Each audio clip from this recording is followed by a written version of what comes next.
मोनसे दुखुनांथाव खौरां हादरनि गाहाय मन्त्रि नरेन्द्र मदिनि आंगो बिमा हिराबेन मदिया दिनै जोबथा हांबोबाय।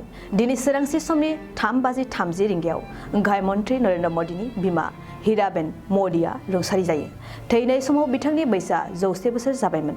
मख'नो गोनांदि हरखाब देहायारि जेंना नुजाथिनायनि जाहोनाव हिराबेन मदिखौ आहमेदाबादनि UN देहा फाहामसालियाव थिसननाय जादोंमोन। जर'खायै गाहाय मन्त्रि नरेन्द्र मदिया थांनाय साननैसो सिगां गावनि बिमाखौ देहा फाहामसालियाव थिसननाय समाव नायदोंमोन।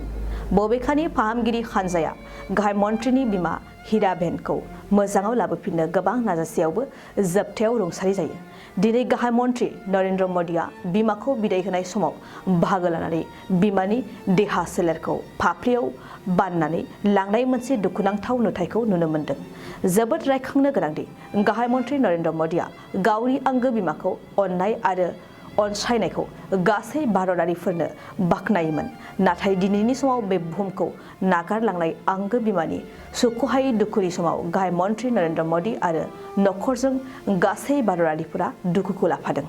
दिनै बे दुखुनांथाव समाव गाहाय मन्त्रि मदि आरो नखरनिसिम हादरनिफ्राय लानानै गासै राजखान्थिगिरि आरो सुबुंफोरा गोथौ दुखु मोननायखौ फोरमायदों।